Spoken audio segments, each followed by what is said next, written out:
क्या होता है स्टूडेंट्स?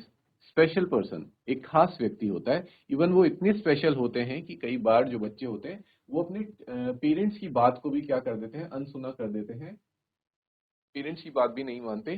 जो बात उनके टीचर ने उनसे कह दी तो at any cost they have to do that thing. ठीक है, अगर पेरेंट्स वो बात कहेंगे तो वो शायद एक पल को ना माने, लेकिन अगर उनके टीचर ने वो बात उन्हें कह दी तो वो उस बात को मानते हैं। ठीक है, इसी वजह से आपने देखा होगा कि कई बार पेरेंट्स भी अपने बच्चे के रिगार्डिंग जो भी कंप्लेन होती है या फिर कुछ भी इंप्रूवमेंट वो चाहते हैं कि इसके अंदर आए, तो पेरेंट्स किसके पास आते हैं? टीचर के पास आते हैं, क्योंकि उन्हें भी ये बात का अंदाजा होता है कि जो बच्चा है वो पेरेंट्स से ज्यादा किसकी बात सुनता है? वो अपने टीचर की बात सुनता है। और ऐसा क्यों होता है स्टूडेंट्स? ऐसा इसलिए होता है कि जो पेरेंट्स हैं वो बच्चे के साथ दिन भर रहते हैं और बच्चा देखता है उनके साथ हर वक्त रह रहा है, उनको सारी चीजें, उनकी सारी चीजें नोटिस कर रहा है, उन्हें ऑब्जर्व कर रहा है सुबह से लेकर शाम तक। तो उनके लिए, एक बच्चे के लिए उसके पेरेंट्स कोई बहुत ज्यादा स्पेशल पर्सन नहीं रहते। वो क्या होते हैं? उसके लिए एक ऑर्डिनरी पर्सन रहते हैं, क्योंकि उनके साथ वो हमेशा हर वक्त साथ रह रहा है उनके। लेकिन टीचर के हर वक्त वो साथ नहीं रहता। टीचर के साथ वो सिर्फ और सिर्फ कहाँ रहता है? स्कूल में रहता है, वो भी कैसे? एक ऐसे इन्वायरमेंट में जहाँ पे कि क्या होता है बच्चों? डिसिप्लिन होता है। वहां पे स्टूडेंट को भी डिसिप्लिन में रहना पड़ता है, इवन जो टीचर है वो तो डिसिप्लिन में रहते ही है। ठीक है, तो एंड जो बच्चा है वो टीचर्स के पर्सनल लाइफ के बारे में कुछ नहीं जानता है, तो उसे नहीं पता कि टीचर्स कैसे हैं, उनकी पर्सनल लाइफ कैसी है, क्या है। और अगर वो देखे तो सभी लोग हैं तो कॉमन इंसान ही, चाहे वो टीचर्स हैं, चाहे वो पेरेंट्स हैं, whatever profession they are, they all are common people. ठीक है, सबके सब आम लोग हैं। लेकिन बच्चे को इस बात की समझ नहीं होती, एक छोटे बच्चे को ये सोचता है कि जो मेरा टीचर है वो कोई खास व्यक्ति है, कोई स्पेशल पर्सन है। ठीक है, इसलिए वो पेरेंट्स से ज्यादा बात किसकी सुनता है? अपने टीचर की सुनता है। यहां तक क्लियर है? ओके स्टूडेंट्स, लेकिन टीचर को स्पेशल मानने के साथ साथ एक बच्चे के दिमाग में और ख्याल भी आते हैं, इवन क्वेश्चंस उसके माइंड में आते हैं कि जो हमारे टीचर हैं वो स्पेशल तो हैं, लेकिन वो बाकी की चीजें, जैसे कि जो जो चीजें आम लोग करते हैं, ऑर्डिनरी पीपल करते हैं, वो उन चीजों को कैसे करते होंगे? वो किस तरह के घर में रहते होंगे? कौन सी लोकेलिटी में रहते होंगे? कहाँ उनका घर होगा? आपने देखा होगा बच्चों को ये शौक बहुत होता है जानने का कि हमारे सर जो हैं, वो मैडम जो हैं, वो कहाँ रहती हैं, घर में उनके कौन कौन मेंबर्स हैं। ये सारी चीजें जानने का एक क्यूरियोसिटी बच्चों के अंदर रहती है। तो इसी तरह से ये क्यूरियोसिटी किसके अंदर भी है? हमारे जो पोएट हैं उनके अंदर भी सेम क्यूरियोसिटी है। और ये पोएम उन्होंने कब लिखी है बच्चों? ड्यूरिंग हिज चाइल्डहुड डेज को एक्सप्रेस करते हुए, कि जब वो छोटे बच्चे हुआ करते थे तो उनके मन में अपने टीचर को लेकर, अपने फेवरेट टीचर को लेकर के क्या क्या सवाल आया करते थे, वो सारे सवालों को उन्होंने इस पोएम के थ्रू क्या किया है बच्चों? प्रेजेंट करने की कोशिश की है हमारे सामने। यहां तक सभी को क्लियर है? Then we will start the poem.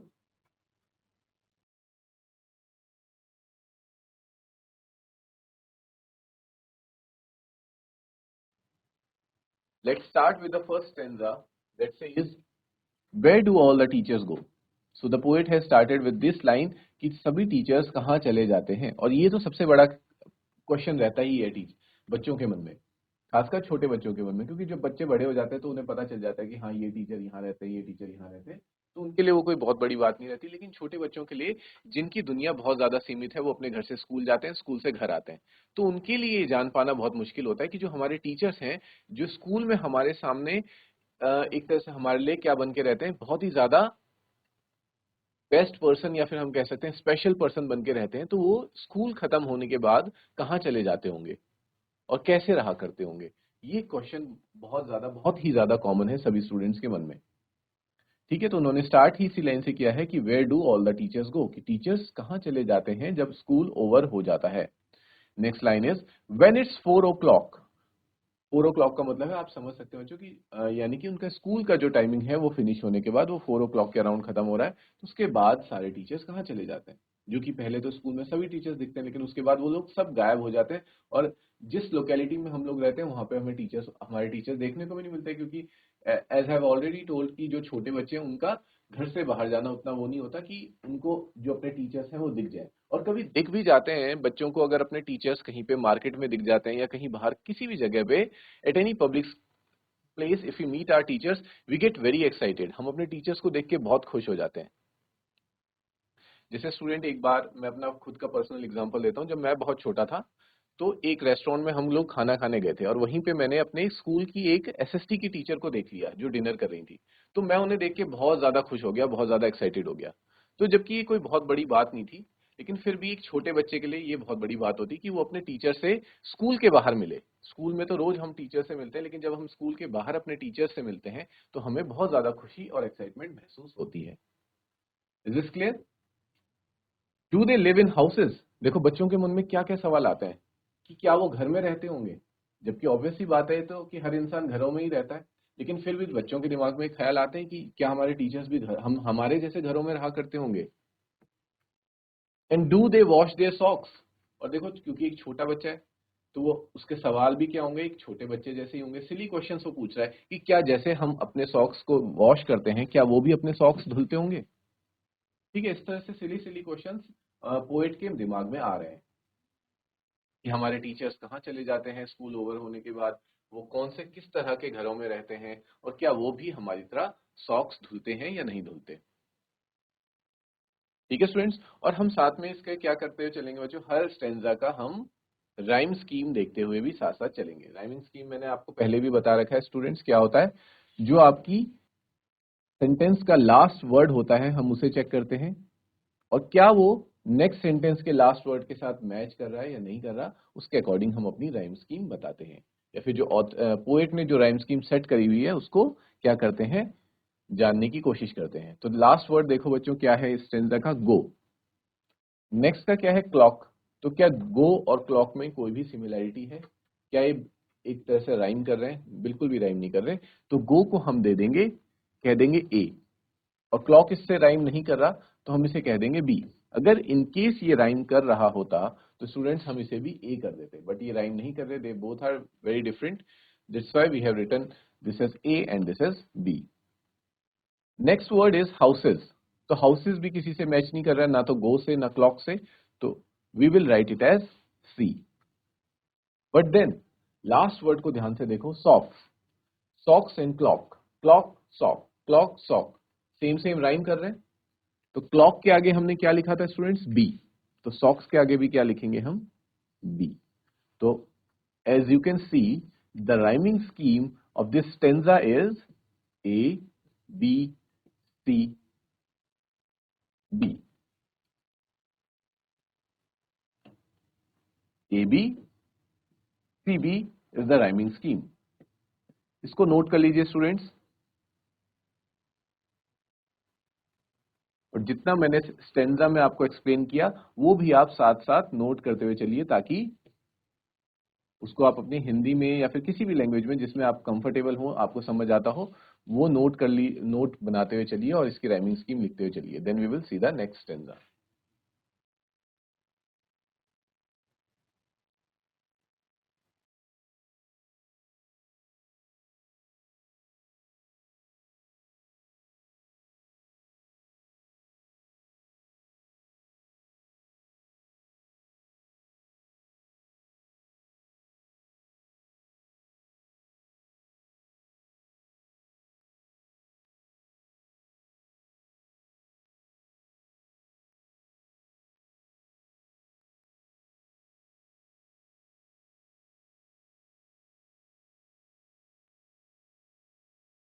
Okay students, now let's see the next stanza, stanza 2।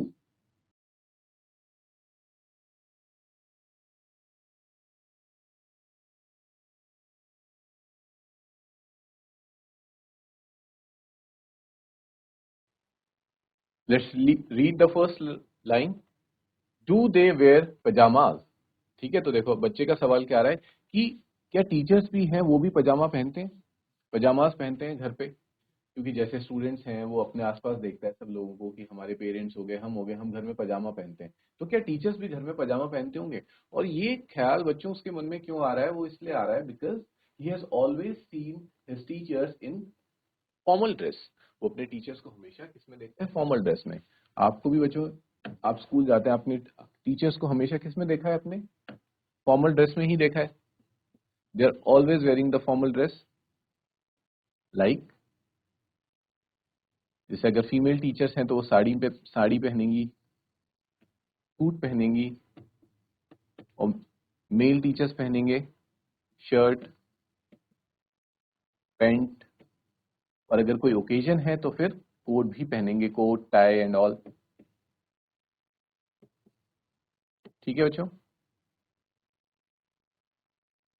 तो क्योंकि बच्चा इतना यूज टू हो चुका है अपने टीचर्स को हमेशा फॉर्मल ड्रेस में ही देखते हुए, उसने कभी टीचर्स को किसी कैजुअल ड्रेस में नहीं देखा, तो उसके मन में ये ख्याल आता है कि ये जो टीचर्स हैं ये हमेशा इसी तरह फॉर्मल ड्रेस में ही रहते होंगे क्या हमेशा, चाहे बाहर हो, स्कूल हो या बाहर हो या अपने घर में भी, कि हमेशा फॉर्मल ड्रेस ही पहने रहते होंगे, क्या ये कभी पजामा वगैरह भी पहनते होंगे। तो ऐसा क्वेश्चन बच्चे के मन में आ रहा है, एक लिटिल चाइल्ड के मन में आता है। And do they watch TV, और क्या ये लोग भी टीवी देखते होंगे, कि जैसे हम टीवी देखते हैं, या एक छोटा बच्चा ये सोच रहा है कि मैं टीवी देखता हूँ, मैं टीवी में कार्टून्स देखता हूँ, खाना खाते हुए टीवी देखता हूँ, क्या हमारे टीचर्स भी टीवी देखते होंगे, और अगर वो देखते होंगे तो टीवी में क्या देखते होंगे, या जिन कार्टून्स को मैं देखता हूँ क्या वो भी कार्टून देखते होंगे। इस तरह के सवाल बच्चे के मन में आ रहे हैं, और इस सवाल के पीछे का रीजन भी है बच्चों, क्योंकि टीचर्स हमेशा क्या कहते हैं बच्चों को, टीवी कम देखने के लिए कहते हैं। ज्यादा से ज्यादा यही रिकमेंड किया जाता है कि बच्चों आप लोग क्या करो, पढ़ाई करो या फिर खेल कूद करो, ठीक है, स्पोर्ट्स खेलो कोई, टीवी जो टीवी देखने का टाइमिंग है उसको थोड़ा सा कम करो। तो क्योंकि टीचर्स इस तरह की बातें करते हैं तो बच्चे के मन में ख्याल आ रहा है कि टीचर्स हमें टीवी देखने से मना करते हैं, पर क्या टीचर्स खुद कभी टीवी देखते होंगे।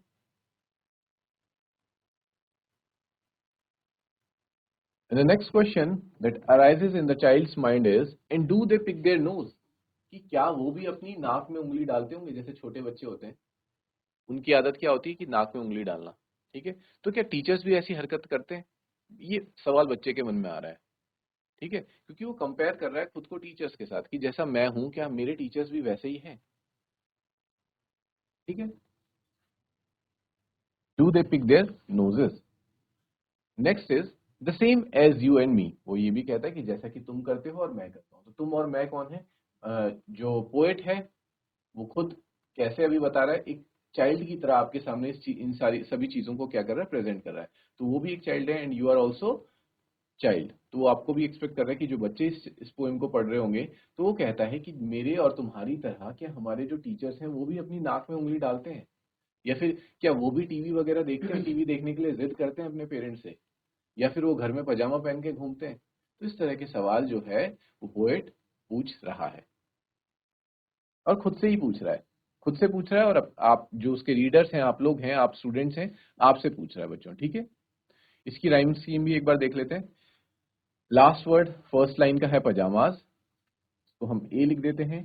टीवी इसके साथ राइम नहीं करता, that's why we will write B. Noses pajamas और टीवी के साथ राइम नहीं करता, we will write C. And me rhyme कर रहा है TV, TV me, we me, we and me थोड़ा बहुत राइम कर रहे हैं बच्चों, इसलिए हम क्या कर देंगे, इसको बी कर देंगे। Watch TV you and me, तो थोड़ा बहुत राइम हो रहा है इसलिए this is also B and last line is B. तो इसकी राइमिंग स्कीम भी क्या बन रही है बच्चों, A B C B. Clear. तो आई होप स्टेंजा 2 भी आप लोगों को क्लियर है, there must be no doubt in the second stanza.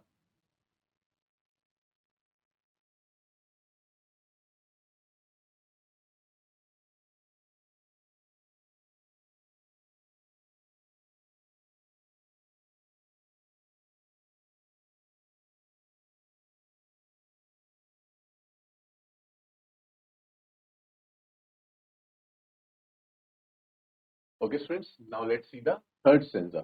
Third stanza देखते हैं।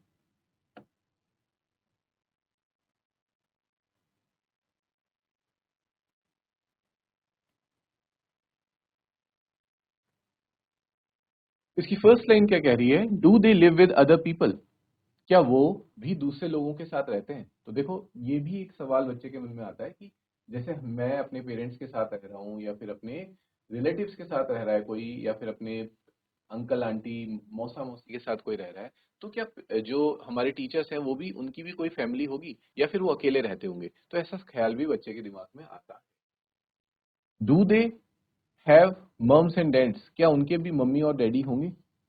टीचर्स के, जो कि एक ऑब्वियस ही बात है, हर इंसान के मदर फादर होते हैं। लेकिन ये क्योंकि एक बच्चा सोच रहा है तो बच्चा कह सकते हैं हम थोड़ा बहुत इलॉजिकल चीजें सोच रहा है, लेकिन क्योंकि वो एक बच्चा है तो इसके उसके दिमाग में इस तरह से ख्याल आ रहे हैं कि जिस तरह से मेरे मम्मी पापा हैं, क्या हमारे जो टीचर हैं उनके मम्मी पापा भी होंगे, और क्या वो उन्हें डांटा करते होंगे, क्या उन्हें भी पनिशमेंट मिला करती होगी जब वो कोई गलती करते होंगे, उनके पेरेंट्स उनको पनिशमेंट देते होंगे। तो ये सारी चीजें बच्चा सोच रहा है। And were they ever children, और क्या हमारे जो टीचर आज इतने बड़े हो चुके हैं, क्या कभी वो भी हमारे जैसे बच्चे रहे होंगे, क्या उनका भी कभी बचपना था। And were they ever bad, और क्या वो भी हमारी तरह बुरे थे, यानी कि हम समझ सकते हैं कि वो कहना चाह रहा है कि क्या वो भी हमारी तरह शैतानियां करते थे, नटखट थे और गड़बड़े किया करते थे जब वो बच्चे थे। तो इस तरह से जो बच्चा है वो ये सारी चीजें अपने दिमाग में सोच रहा है। ठीक है, इसका राइमिंग स्कीम देख लीजिए बच्चों। पीपल का हो जाएगा ए, डैड्स क्योंकि उसके साथ राइम नहीं करता तो we will write B, children again different so C, and bad and dad is same, bad और डैड राइम कर रहा है बच्चों तो ये हो जाएगा बी। तो इसकी राइमिंग, इस स्टेंजा की राइमिंग स्कीम भी क्या आ रही है, ए बी सी बी। और हम जैसे कि देख पा रहे हैं कि सभी स्टेंजाज में सेम राइमिंग स्कीम फॉलो हो रही है। तो there are various poems students जिनमें कि थ्रू आउट द पोएम सभी स्टेंजाज में राइम स्कीम एक ही रहती है, लेकिन कुछ पोएम्स ऐसी भी होती हैं पोएट्स के द्वारा लिखी हुई कि जिनमें स्टेंजा के अकॉर्डिंग राइमिंग स्कीम चेंज होती रहती है। तो आपको इस बात का ख्याल रखना है जब कभी भी आप राइमिंग स्कीम देख रहे हो तो हर स्टेंजा का पर्टिकुलरली चेक करें कि क्या राइमिंग स्कीम आ रही है उस स्टेंजा की। Is this clear? क्या आपको स्टेंजा 3 क्लियर हो गया बच्चों?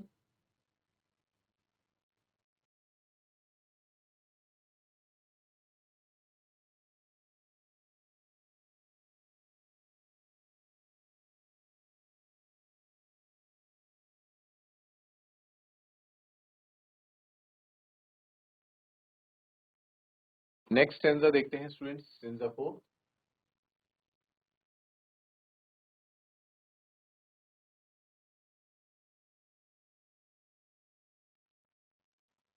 Did they ever never spell right, क्या वो भी स्पेलिंग लिखते हुए गलतियां करते थे, या कभी वो गलतियां ही नहीं करते थे। ठीक है, ये भी हमारे दिमाग में सवाल आता है ना कि हमारे टीचर्स हमेशा से क्या इतने परफेक्ट थे, क्या वो बचपन से ही इतना ज्यादा इंटेलिजेंट थे पढ़ने में, क्या उन्हें हमेशा से हर चीज का नॉलेज था।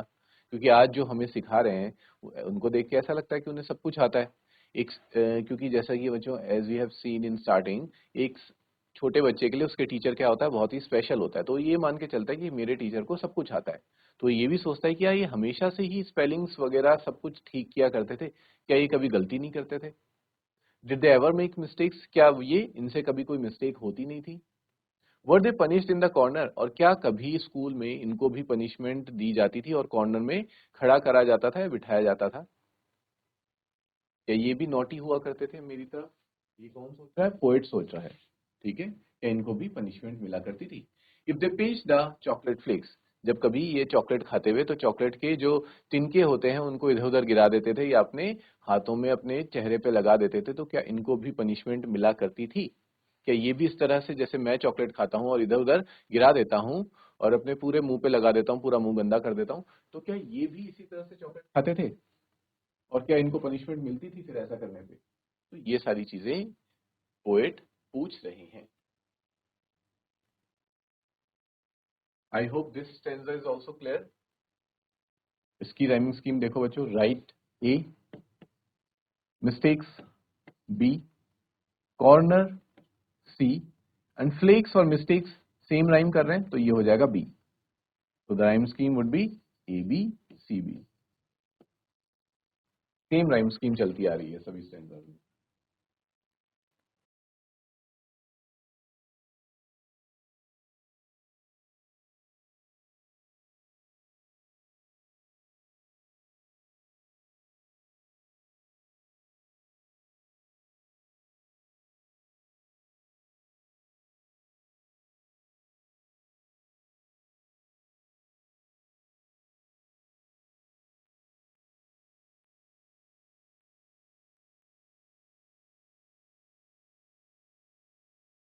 अगला स्टैंडर्ड देखते हैं बच्चों।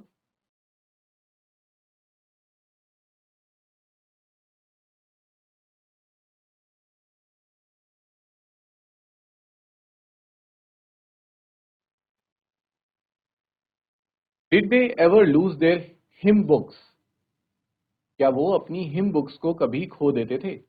ठीक है, अब यहाँ पे सबसे पहले ये समझो कि हिम बुक्स क्या होती है बच्चों। Him books can be your religious text,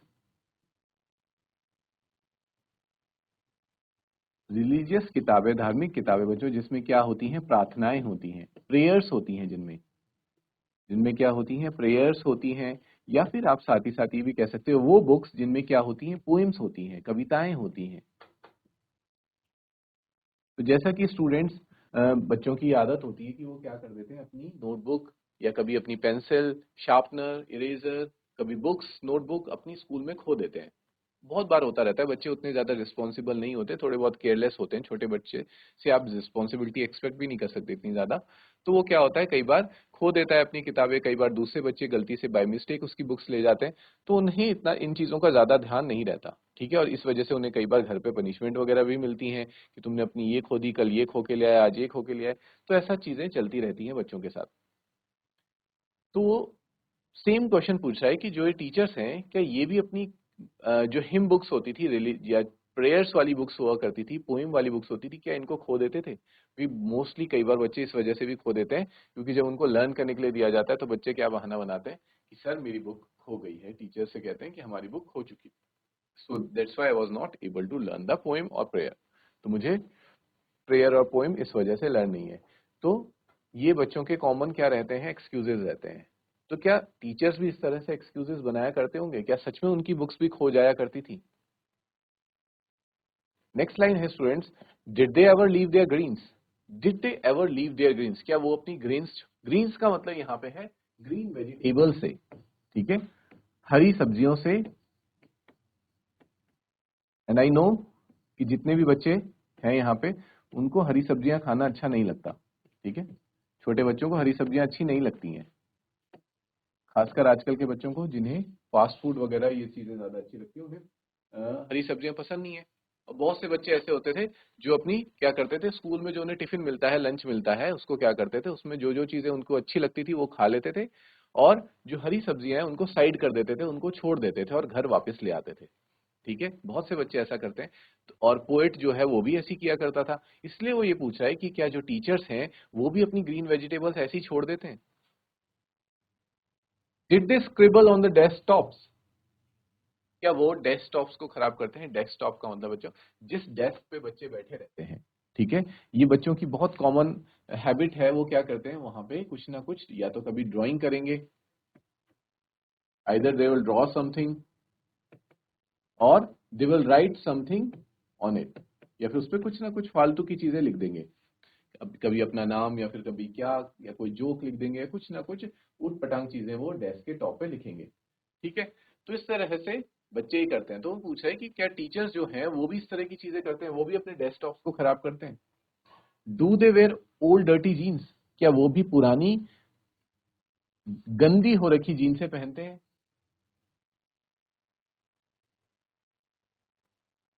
I will follow one back home today, मैं इसके बाद वो कह रहे कि मैं आज अपने टीचर का क्या करूंगा, पीछा करूंगा और उनके घर तक जाऊंगा, और ये सारे सवालों के जवाब जो हैं वो जानूंगा कि वो किस घर में रहते हैं, क्या करते हैं, घर में क्या कपड़े पहनते हैं, और जितने भी सवाल उसने अभी तक पूछे इनका जवाब ढूंढूंगा। I will found out what they do, मैं ढूंढूंगा कि वो लोग क्या करते हैं।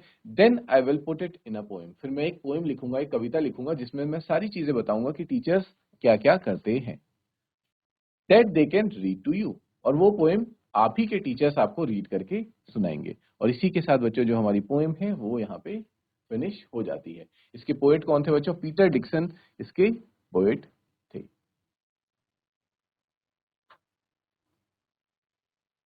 तो स्टूडेंट्स, इसी के साथ हमारी जो पोएम थी where do all the teachers go, जिसमें हमने ये जाना कि एक स्टूडेंट और टीचर के बीच का रिलेशन कैसा होता है, एक स्टूडेंट किस तरह से अपने टीचर के बारे में आइडियलाइज करता है, कई बार तो इतनी सारी चीजें सोचता है जो टीचर खुद भी एक्सपेक्ट नहीं करते कि उनका स्टूडेंट उन्हें इन सब चीजों से आइडियलाइज करता है, उन्हें इतना ज्यादा पसंद करता है, और उनके बारे में इतने सारे क्वेश्चंस उसके माइंड में चलते रहते हैं। उन सभी क्वेश्चंस को हमने देखा कि एक बच्चा क्या क्या सोच सकता है अपने टीचर्स के बारे में।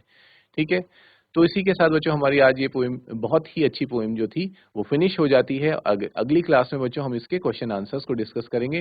Till then students, take care, have a good day and thank you students.